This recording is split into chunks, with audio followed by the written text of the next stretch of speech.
Hi everyone and welcome to episode 12 of the ITSM Crowd.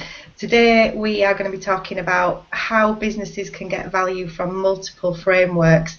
So traditionally a lot of organisations have chosen a single framework like ITIL to manage their IT services, but as they engage with different suppliers who are maybe using something different, they've started to see that there's more than one framework out there and that maybe more value can be achieved by using best practice from lots of different areas and keeping an eye on emerging good practices as well.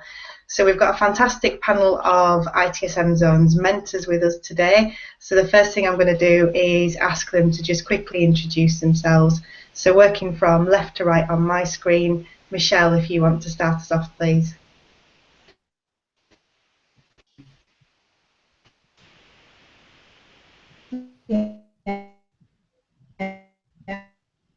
Major Goldsmith. I'm currently connected in all things service management, so especially ITIL, SIAM and the like, but I'm particularly interested in all the sort of upcoming best practices, so looking forward to the conversation today. Thank you. And Simon? Simon Dorst, also from Kinetic IT in Perth, Australia. Often describe myself as the ITIL zealot, but am more and more interested in how we can get common sense working in organisations, because it seems to be less common. Yeah, common sense rarely found, I think. Simone? Oh, well, been in the industry, I guess, around a fair while, and I've always, I do love ITIL, but one of the things that I enjoy most in our industry is the variety that's there, and I guess helping people see that variety and create a framework cocktail instead of, just trying to do the one size fits all. I love it, framework cocktail. Thank you very much. And Steve? Hi everyone, I'm Steve Morgan. I'm Director of Senior IT Service Management Consulting Company here in the UK. We do lots of SIAM work lately, so getting exposure to a lot of different frameworks. I love that framework cocktail phrase. I wish I'd thought that. And then last but by no means least, Stuart, please, if you want to say hello. Hello, I'm Stuart Rance. I'm a consultant, trainer and author for service management and information security management. I'm starting to get worried that we're all going to violently agree this morning, so I shall probably say something controversial that I don't mean, just to stir things up a bit. Wonderful, thank you, Stuart. So my name's Claire Agata. I'm the lead tutor for ITSM Zone. I'll be facilitating today's hangout, and if you've got any questions, you can put them on Twitter using the hashtag ITSM Crowd, and we'll keep an eye on that during the broadcast and we'll pick those up live, but you can also watch us on YouTube afterwards. So the person who suggested this topic today was Steve, so thank you very much for that suggestion, Steve, and we're going to put the first question to you, which is, from an organisational perspective, it can all seem a little bit confusing. There's an awful lot out there now. So how does an organisation start to understand what frameworks or methods or standards they actually need to deliver their IT services? I think it depends where they're coming from. I think what we've seen in the past is frameworks like ITIL. People say, how many times have we all heard, oh, we're an ITIL house, we do ITIL here. And I think in the past that was probably sufficient to get them to a level of maturity. I think nowadays things are much more complex, as we all know. So we're seeing far more greater demands of flexibility of IT. And therefore I think it needs a more mature approach. It needs to come from requirements, it needs to come from a strategy, it needs to come from a relationship between IT and the business, which I know IT was always bestowed, but we all know that IT has never been particularly good at doing that relationship thing between IT and the business and understanding that. So I think, in short, from the IT strategy and the development then of an operating model that supports that strategy, and then you work out which bits of the frameworks are going to be appropriate, but it is that framework cocktail idea. Yeah, I think that's spot on, and one of the things we need to remember as well is that most organisations are not implementing in a greenfield environment, so there will already be some bits of good practice in use somewhere in the organisation. But one thing that I've seen is companies that said, oh, you know, we were an ITIL house and now we are doing DevOps or ISO 20000 or whatever it might be. And that's really dangerous, I think, is kind of jumping from framework to framework. Has anybody else seen that where companies move from one to another completely wholeheartedly? There we go. I had myself muted there for a moment. I think the one key thing I see is when there's a change in leadership in some level, whether it's at the line manager level, service desk manager, network manager, or even higher CIO and so on, that when a new person comes in, they need to sort of build their version or their kingdom. And quite often they come in with their favourite from whatever they've learnt or whatever they're passionate about. And again, they're not looking at it from a whole practitioner perspective and bringing those other things in. So I think it's just a natural state where they change a tool, they change a person, and all of and everything else has to change because it's new. But it's not really. They just don't see the advantage of bringing the other things that already exist into the cocktail. Yeah, I'm just going to say hi to Randy as well. Randy Steinberg's just joined us. Randy, can you hear us? I can hear you fine. Can you hear me? Yeah, we can. If you just want to quickly introduce yourself. Yes, I'm Randy Steinberg. I basically an independent consultant working with a company called Concurrency, and I focus on IT service management and all things considered with that, with many clients all over the place. Thanks, Randy. Nice to have you with us. So, Steve's told us that strategy is important in helping to identify what frameworks or methods or standards an organisation uses. Strategy can sometimes be quite high level in the way it expresses what's needed. How else can an organisation identify what's the appropriate method for it to use or an appropriate method for it to kind of add to its framework cocktail? So I think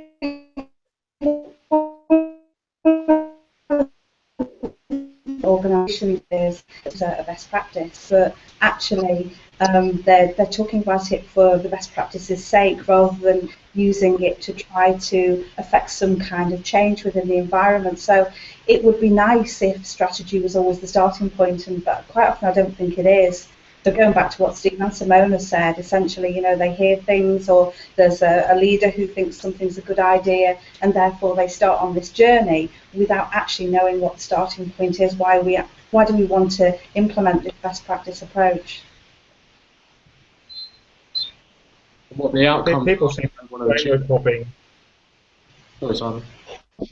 So people seem to be framework hopping based on perceived benefits. So because ITIL change management isn't work, they move to DevOps without, as Michelle said, really determining what are the outcomes that we want to achieve, what are the issues or the problems we want to solve. And there does seem to be the latest black flavor going around where people just stop saying, oh, we were an ITIL house, but that didn't work, so now we're DevOps, and probably next year it'll be another thing. I think if they listed out what they're currently using, and the core bullet point list you get of benefits of each of the frameworks, I think that if you had a transparency of each and overlaid them, you'll find that there's so many that are common across the board of all frameworks in terms of the outcome of the value that they're looking for, and then they can more clearly see the unique pieces of each framework and decide if that's going to match up with whatever their gap is of what they're trying to achieve. I think there's an underlying issue here with how we recruit and select people to work in IT organisations. And they do think of themselves as working in IT rather than working in banking or healthcare or whatever the organisation they're part of is really doing. And I repeatedly see this kind of framework stuff, and I see it with technology as well. Oh, we used to be a name of vendor house, but now we've switched over to name of different vendor. So I'm not sure it's to do with frameworks. What I do know is I tend not to see it to the same extent in other parts of the same businesses. if an organization is implementing quality management, they may use ISO 9001 as a certification or as an audit, but they won't say we do ISO 9001 quality management. They'll say we do quality management and we're getting audited to ISO 9001. So I think there may be some underlying mindset here to do with how we're replicating the culture within IT. Do you think, Stuart, have you seen, just picking up on that, when they've brought in the quality management requirements, I've found that whether it's HR or finance or sales or any other part of the organisation, that the quality management policy of an organisation actually goes across all departments. Exactly. There's always been something in the purview of the manager there that says that you must adhere to the company's quality standards. Exactly the point I'm making, yes, Simone. So IT should be focusing on meeting the organisation's quality standards with whatever is going to work the best in that environment. For me, it's always been a blended solution. It's never been one or the other. But for me, the key thing out of that conversation is it shouldn't be an IT solution. You should have governance for your organisation. You should have quality management for your organisation. You should have policies for your organisation. You should have the cultural approach to how you create a management system for your organisation. These shouldn't be IT things. Is that also a problem with the C-level, like boardroom level, where the CIO doesn't always have an equal seat at the table? No, I think it's the reason why the CIO often doesn't get an equal seat at the table rather than the other way about. What do other people think? But how do you go about resolving it? I agree with you. I agree with the issue. I think where I'm, my slightly more cynical view is that IT is harder than the other business lines. Ooh, you'd get some arguments on that one. It's more complex, right? So I think there are IT leaders who are sitting there with a bunch of challenges and a bunch of demands, who are thinking, how the hell do we resolve that? And they're trying to cherry pick the right framework in the hope that it might be the golden bullet that fixes all of their issues, in the same way as jumping from vendor to vendor, Stuart, as you described, could also be perceived as solving some of those problems. I think elsewhere in the business, I think there are more frameworks available which are more flexible, perhaps. Than in IT, I think things are just a little bit tougher, a little bit harder for our IT leaders, and therefore they're probably struggling with how to translate all these frameworks. There you go. Chew on that one for a bit. Well, we finally get to a point where we strongly disagree. I think, absolutely, legal stuff or HR stuff or finance stuff is terribly complex and subject to many, many, many different regulatory and pressures in terms of how they operate. I think the comment that I found most telling there is this thing about how other frameworks are more flexible.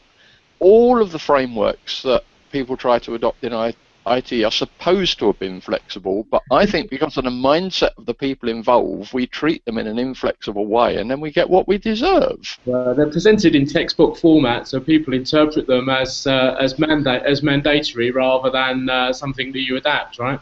Yeah. Trust me, my HR textbooks never told me about how flexible I needed to be with people.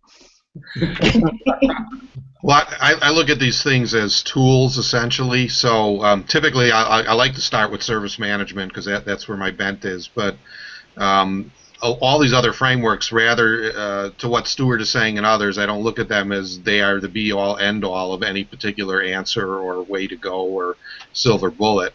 But they're essentially a tool set based on some set of requirements or issue or problem that you're trying to go after. So here in the States, for example, if I'm concerned about policies and controls or maybe an IT audit for whatever reason, I might be looking at COVID, for example, to help me through that. If I'm looking to improve or lean out processes, I might be looking at Six Sigma and those kinds of things. If I'm running a telecommunications service, for example, I may look at things like ETOM and others more seriously for that. But to me, those things are essentially tools to help with whatever issue or problem you're trying to go after, not a be all end all in terms of how you might operate, because if you try to make a decision across all the different ones that are out there, you're going to go nuts a little bit. I think Steve had it right. It starts with strategy, and unless they're thinking about, we need to think about these various frameworks, this capability. I mean, that's what it gives the resource. It gives us something that we can draw on. So, what have we already got? I think a lot of organisations miss starting where they are and not actually looking what's already available there. What are they already using? How well is it working? And what skill sets are there to help them do that? And then, do their gap analysis and say, well, okay, peg it back to what we're trying to do, but what's missing? How do we recruit that? How do we train that? Is it something small or large? And it's like you would do with anything that you want to improve. So this, not being afraid to actually create a melange of what you have and allowing other people to bring that skill or passion they have for a particular area and put them in the right roles to do it. Is perhaps one of the difficulties the fact that we are working within IT? Do we maybe try and implement new ways of working in the same ways we would implement a new piece of software? Are we taking kind of too technical an approach to organisational change, perhaps? Yes. Can I just put something in there, Claire? Just going back to what the guys were saying before about the fact that we have influences within the business as we would expect to do. But if you go back to what Simone was saying about HR or Stuart was saying about finance, how often in those areas do you get somebody from outside of those areas saying this is the best practice that we should use? So, for example, for HR or for finance. And I think within IT, we do spend a lot of time listening to our customers, and Simon referred to the fact that what's the new black at the moment. We seem to be influenced by our customers about what best practices we should use, but do we sort of have the same situation? You look at other areas of the business. Do the customers say, hey, in finance you should do this, or in HR you should do that? Just a question. I want to pick up on what's the new black, because I want to promote my favourite new black of the week whilst we're passing. Simone mentioned earlier the importance of starting where you are, and it immediately made me think of the ITIL practitioner, and it's one of the things I'm most proud of that we've done recently. This idea of taking the ideas behind ITIL and distilling out some solid guiding principles about how you should use it. Things like start where you are and progress iteratively and focus on value. There's 9 of them. I'm not going to read them all out, but I think if only we could get people to start from principles, even before they start with strategy, to start with ways of working, ways of thinking, ways of operating, I think that'd be brilliant. So if you haven't read ITIL Practitioner, please go read it or take a training course. I think you're absolutely right, Stuart, and it's interesting that the evolution of the ITIL guidance has been from huge amounts of books. I think 27 books in the first release to 47, I thought it was. Sorry? 47, wasn't it? Oh, well, a lot, certainly. I think the right answer is nobody knows. Yeah, but we kind of went to the five books of version 3, which have an awful lot of words in, a huge amount of words, and people were still saying, I don't know, it's maybe, it's not that it's not enough, it's too much. And I do think ITIL Practitioner, taking that and just stripping it back to some really, really simple guiding principles is a really smart move, because it does help people kind of cut through the noise and just think, okay, well, what am I trying to achieve? And then that's helpful in terms of saying, okay, so which bits of ITIL do I actually need? Because coming back to that idea of a technical implementation, you hear people talking about, well, we need to implement ITIL, and that's 27 processes and 4 functions and however many roles, and that's never going to do the organisation any good. It's just focusing on the framework rather than what we're trying to achieve with the framework. I think IT sometimes does a disservice Oh, sorry.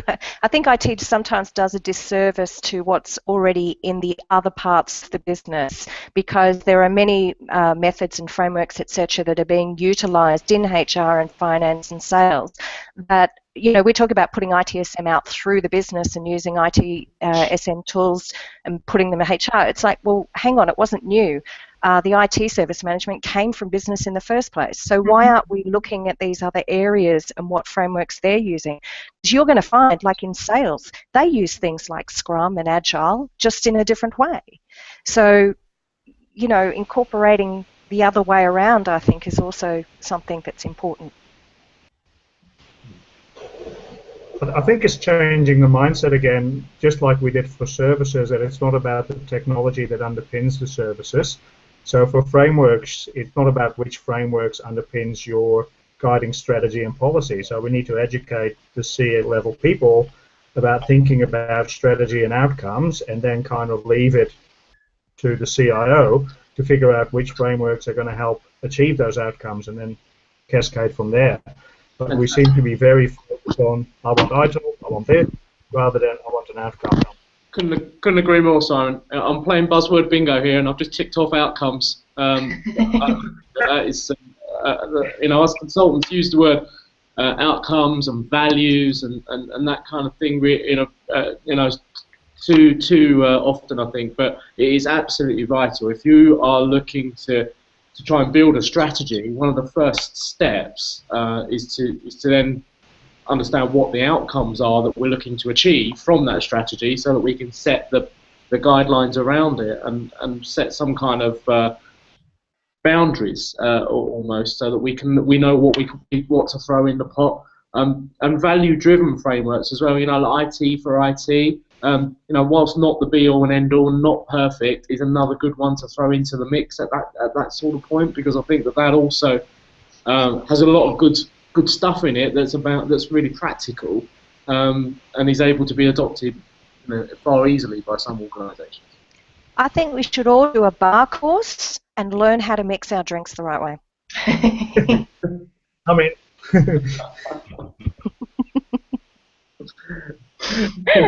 exactly, shaken or stirred.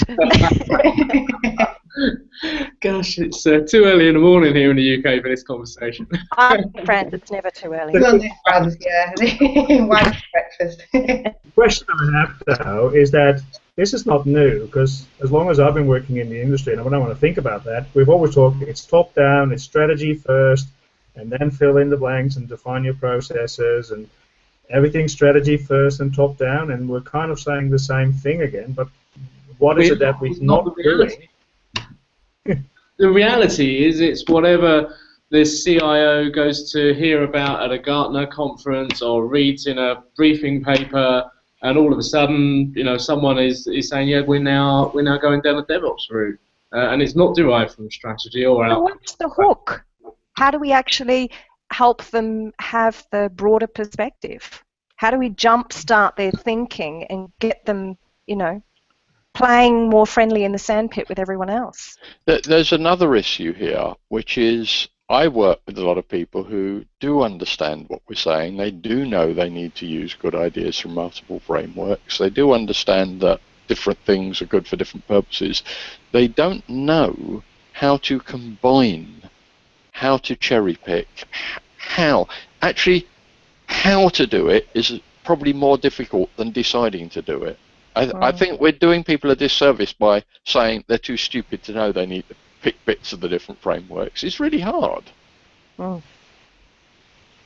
Can be very overwhelming. So how do you do it? Anybody got a 10-point plan for picking bits from multiple frameworks? CSI. It's a shame we don't have Karen Verris here, because Karen's such a big influence in the organisational change management world, and I do think that's maybe the starting point, is to understand the change that you require in your organisation, and that's when you can go and identify the frameworks that you need. We seem in IT to start with the framework. You know, we're going to do DevOps, or we're doing ITIL, or we're doing COBIT this week, and I think if we actually understand the change that we want to see, then that's what's going to help us do that. But that seems to be the step that's missed out. And we've talked about the fact that this should be driven from the top down and it should be strategy led. But so many companies that I work with, it's not strategy led, and there is this kind of disconnect between the senior management and the people at the operational level who are actually putting these frameworks in place. There is a piece of the puzzle that's missing, as you said, and it is organisational change management. The fact is when, as I mentioned before, when you get that new person that's come in, C-level, they have particular favourites and experience that they want to bring to this role that they have, or the organisation and its stakeholders have said, right, we've got to take the company in a new direction.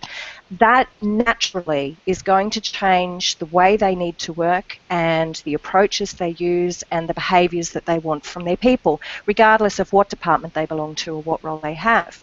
So I think that is one of the glaring gaps that IT have had when they're sitting down at the table and saying, well, we can do this project this way, or we can do incident management using this particular tool.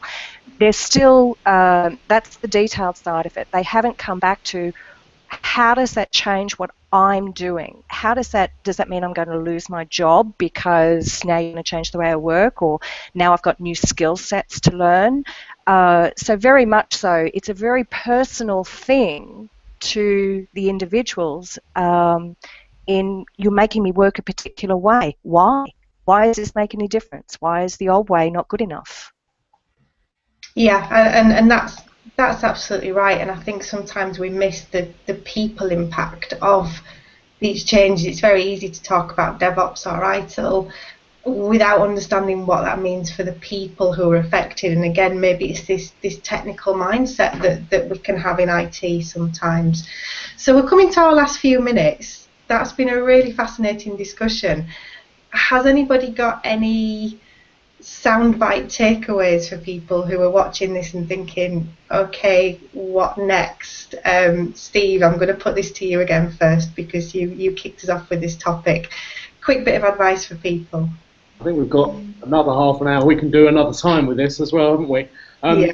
Quick bit of advice.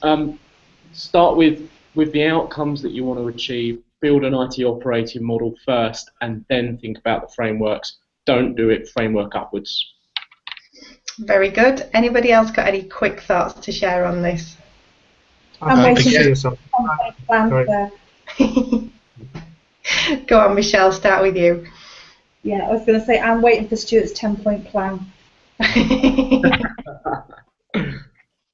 I'll shorten it down to 9 for you. Focus on value, design for experience, start where you are. That's the first 3.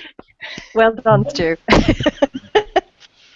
I think start where you are is an important one. Don't throw out the baby with the bathwater. Absolutely. And go to the next big thing. So start where you are, think where you want to be, and then fill in the gap.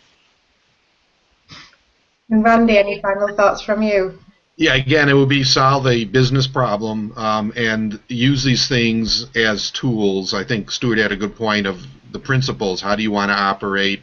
What are the outcomes? What are the goals that you want to go after? And then use the tool or the standard or framework in the right way, because a lot of times I see people misapply things or they use it in the wrong situation where it really doesn't apply. So again, focus on the outcomes and the issues you're trying to solve, and then use the framework in the right way. Thank you. And Simone? For me, it's one of the other guiding principles, which is my favourite, collaboration, because with the collaboration and building that culture of collaboration, all the other conversations will start to happen and they can create their framework cocktail as they please. Wonderful. So some fascinating discussion today. It's been a really, really good conversation. I'm not sure that we've found the simple answer, but maybe that's because there isn't a simple answer. But I do want to say a huge thank you to the people who've been watching us today. Thank you for joining us, and thank you so much to our panel for sharing our thoughts. So thank you, everyone, and I look forward to speaking to you all soon. Bye. Bye. Thank you. Thanks, guys. Bye. Thank you.